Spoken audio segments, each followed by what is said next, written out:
So guys, जैसा कि हमने पिछले एपिसोड में देखा कि गुयाओ जियोयान को लड़ने के लिए उकसा रहा था, जिससे जूनर गुस्से से फूट पड़ी और अटैक करने के लिए आगे बढ़ी। पर जियोयान ने उसे रोक लिया क्योंकि वो गुयाओ से फाइट करके खुद की पावर को साबित करना चाहता था। इससे ही वो हेवनली टॉम में प्रवेश कर सकता था। जियोयान और गुयाओ के बीच फाइट स्टार्ट हो गई। गुयाओ की पावर 8 स्टार पर होने से वो काफी पावरफुल था और जियोयान के हमलों से आसानी से बच रहा था और उसने 10,000 बिस्ट अटैक का इस्तेमाल किया। जियोयान ने स्काई फायर थी मिस्टीरियस चेंज को एक्टिवेट कर लिया, पर इससे भी वो उसके हमलों को रोक नहीं पाया और आइलैंड से टकरा गया था। वो उसे संभालने का मौका नहीं देना चाहता था। जियोयान ने 6 से जॉइंट बॉडी फ्लोविंग रूलर का इस्तेमाल किया, पर यह टेक्निक भी फीकी पड़ गई और एक तेज स्पॉट हुआ। गुयाओ को लग रहा था कि उसने जियोयान को खत्म कर दिया, पर वो ड्रैगन स्केल आर्मर की वजह से बच गया और अब जियोयान का गुस्सा फूट पड़ा था क्योंकि आज तक उसने किसी को नुकसान नहीं पहुंचाया, फिर भी उसे मारना चाहता था। और अब उसने अपने ट्रू पावर का एहसास करवाने के लिए 4 हेवनली फ्लेम के extermination angry Buddha fire lotus को एक्टिवेट कर लिया, जिसकी एनर्जी के आगे गुयाओ की अल्टीमेट टेक्निक भी टिक नहीं पाई और लोटस उसके ऊपर एक्सप्लोड होने वाला था, जिससे उसका मरना तय था। इसीलिए गु कबीले के एल्डर टोंग जुआन आ गए थे, जिन्होंने लोटस को शांत करके जियोयान को रहम दिखाने को कहा था। फिर अब हम गु कबीले के ग्राउंड एरिया का सीन देखते हैं। जूनर के चेहरे पर परेशानी साफ नजर आ रही थी। तभी एल्डर टोंग जुआन जियोयान और गुयाओ को लेकर आ जाते हैं और वो उन दोनों से कहते हैं कि तुम दोनों अपनी अपनी जगह पर जाओ, अब मुझे इस सेरेमनी को आगे बढ़ाना है। यानी अब वो ही इस सेरेमनी को होस्ट करने वाले थे। दोनों उनकी बात मानकर अपनी अपनी जगह पर चले जाते हैं। जूनर को काफी फिक्र थी। वो पूछती है कि जियोयान क्या तुम ठीक हो? जियोयान कहता है कि मैं ठीक हूँ, पर उसे अंदरूनी चोटें आई थी और उसकी स्पिरिचुअल एनर्जी की भी काफी खपत हुई थी। इसीलिए वो बोलता है कि मुझे अपनी पावर को रिकवर करने की जरूरत है और वो मांग तियानची को भी रेस्पेक्ट देता है। वो बोलते हैं कि लड़के, तुमने इस फाइट में काफी अच्छा प्रदर्शन किया और अब उम्मीद है कि इस गु कबीले के एल्डर तुम्हें कम आंकने की गलती नहीं करेंगे और तुम्हें हेवनली टॉम में जाने से नहीं रोका जाएगा। टोंग जुआन जूनर से कहते हैं कि इस कमिंग ए सेरेमनी के ब्लड टेस्ट की अब तुम्हारी बारी है। जूनर जियोयान से कहती है कि आज गु क्लैन में तुम्हें जिस अन्याय का सामना करना पड़ा उसके लिए जूनर तुम्हारा बदला लेकर रहेगी, क्योंकि गॉड ब्लड लाइन न होने से सभी उसे नीची नजरों से देखते थे और उसे मारने की कोशिश की। पर जियोयान मुस्कुराता हुआ कहता है कि सिली गर्ल, ये मेरी प्रॉब्लम है, इसीलिए मैं इसे खुद ही हल करूंगा। तुम इस पर ध्यान मत दो और जल्दी से जाकर इस ब्लड टेस्ट को शुरू करो। जूनर अब उसकी बात मानकर ग्राउंड में जाने लगी, पर उसकी आंखों में गुस्सा साफ नजर आ रहा था क्योंकि जियोयान पर उंगली उठाना आखिर वो कैसे बर्दाश्त कर सकती थी। इस गुस्से का टोंग जुआन को अच्छी तरह से अंदाजा था। वो बोलते हैं कि मिस जूनर, आपको पता होना चाहिए कि एशियन ट्राइब के बीच आपकी उत्कृष्टता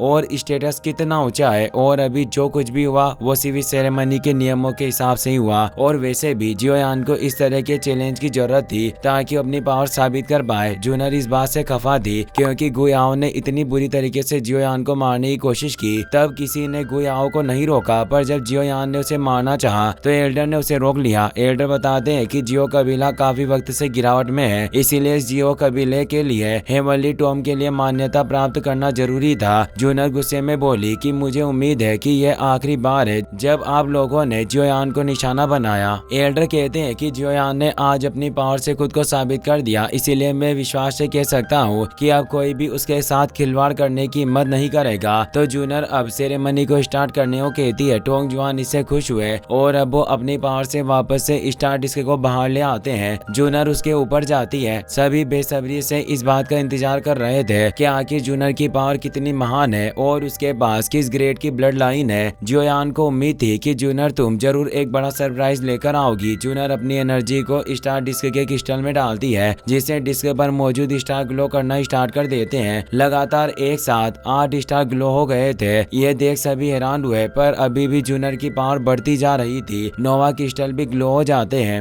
एल्डर इससे काफी खुश हुए कि हमारी यंग मिस के पास 9th ग्रेड की ब्लड लाइन है और इस 9th ब्लड लाइन पावर के साथ फाइट्स इन द रियल्म को हासिल किया जा सकता है, जिससे वो काफी खुश थे। पर टोंग जुआन को उम्मीद थी कि जूनर की पावर इससे भी कहीं ज्यादा हो सकती है क्योंकि जूनर की एनर्जी अभी भी बढ़ती जा रही थी, जिससे डिस्क क्रिस्टल तेज एनर्जी ग्लो करने लगता है। यह 9th लेवल की पीक एनर्जी थी और अब 10वां क्रिस्टल भी तेज एनर्जी से चमक उठता है। ये एक टेरिफाइंग ब्लड पावर थी। स्टार डिस्क भी इस एनर्जी को शांत नहीं कर पा रहा था और उस डिस्क क्रिस्टल में क्रेग उत्पन्न होने लगे और जुआन अपनी तेज तेज एनर्जी से उस क्रिस्टल को पूरी तरीके से तोड़ देती है। सभी 10 क्रिस्टल उसकी बॉडी के चारों तरफ फ्लोट कर रहे थे। ये देखकर सभी हैरान हुए। काफी सालों से किसी ने भी इस 10वें ग्रेड की ब्लड लाइन को जागृत नहीं किया था। जूनर उन क्रिस्टल को एक छोटे से क्रिस्टल में कंडेंस कर लेती है और उस एनर्जी को आसमान में छोड़ती है। इससे गोल्डन फियर से एनर्जी फैलने लगती है जो पूरे गू सिटी को कवर कर रही थी। सभी इस पावर से हिल चुके थे। टोंग जुआन काफी खुश हुए, कहते हैं कि 10वें ग्रेड की ब्लड लाइन यानी कि डिवाइन ब्लड लाइन का जन्म हुआ है। वाकई ये काफी खुशी की बात है। मांग तियान ची भी कहते हैं कि जूनर वाकई काफी अमेजिंग है। इस डिवाइन ब्लड लाइन के साथ ये एशियन ट्राइब में होना वाकई इन कुत्तों के लिए काफी बड़ी बात है। जूनर उस एनर्जी को अपने अंदर सोख चुकी थी। जियोयान उसके लिए काफी खुश था।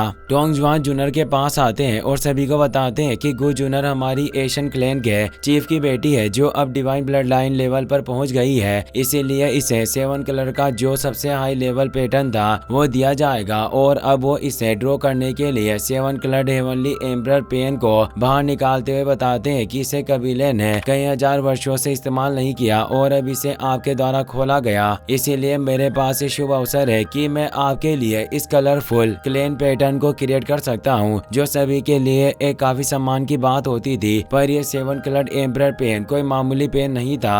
ये सिर्फ चलने से ही काफी पावरफुल शॉक वेव को क्रिएट कर सकता था जिससे टोंग जुआन जो एक फाइट संत लेवल पर थे फिर भी उन्हें काफी प्रॉब्लम हो रही थी। वो सोचते हैं कि इस पेन की सो लविंग 2Q स्पीड इतनी ज्यादा है कि अगर मेरे पास फाइट संत की स्ट्रेंथ ना होती तो मुझे डर है कि अब तक मेरी सारी एनर्जी सूखने की वजह से मैं यही मारा गया होता। वो सक्सेसफुली 7 कलर पैटर्न को क्रिएट कर देते हैं जो जूनर की बॉडी में इम्प्रिंट हो जाता है। इसी के साथ जूनर की बॉडी में काफी सारी एनर्जी समाहित होने लगती है। वहाँ होल ऑफ सोल्स के भी यंग पेटिशनर मौजूद थे। वो कहते हैं कि यह कलरफुल ट्राइबल पैटर्न हजारों सालों बाद इस एशियन क्लेन में प्रकट हुआ है। इस बात से सभी एल्डर काफी खुश थे क्योंकि इसकी वजह से उनके गु क्लेन की ताकत काफी बढ़ गई थी और सभी जूनर की लंबी उम्र की कामना करते हैं। इस पैटर्न को ड्रॉ करने से टोंग जुआन काफी कमजोर फील कर रहे होते हैं। उनकी बॉडी की सारी 2Q को इस पेन ने सोख लिया था पर यह प्रोसेस अब पूरी हो चुकी थी। जूनर एल्डर टोंग जुआन को थैंक्स कहती है और अब वो वापस लौटकर जियोयान के पास आ जाती है। जियोयान काफी खुश हुआ कहता है कि अब तुम यहाँ मौजूद सभी लोगों से काफी आगे निकल चुकी हो जिससे वो खुश थी। पर मांग तियानची कहते हैं कि यह बकवास बात है। ये लड़की एक डिवाइन प्रोडक्ट है। आखिर ये लोग इसके तुल्य कैसे हो सकते हैं। और अब ये सेरेमनी भी खत्म हो चुकी है और लड़के तुम्हारी बॉडी की एनर्जी काफी ज्यादा अनस्टेबल है। इसीलिए तुम्हें अपने गाँव को ठीक करने के लिए एक शांत जगह खोजनी चाहिए क्योंकि अगर जियोयान हेवनली टॉम में प्रवेश करना चाहता था तो उसके लिए उसे अपनी पावर के पीक पर होना चाहिए ताकि वो वहाँ अंदर की प्रॉब्लम का सामना कर सके। जूनर भी इससे चिंतित थी इसीलिए वो यिंग को वहाँ बुला लेती है और कहती है कि आप जियोयान के गाँव को ठीक करने के लिए इसे अपने साथ शांत जगह पर ले जाए। ओल्ड यिंग उसकी बात समझ गए। जूनर लिटिल फेई डॉक्टर से कहती है कि जियोयान जब अपनी पावर को रिकवर करेंगे उस वक्त आपको इनका ध्यान रखना होगा।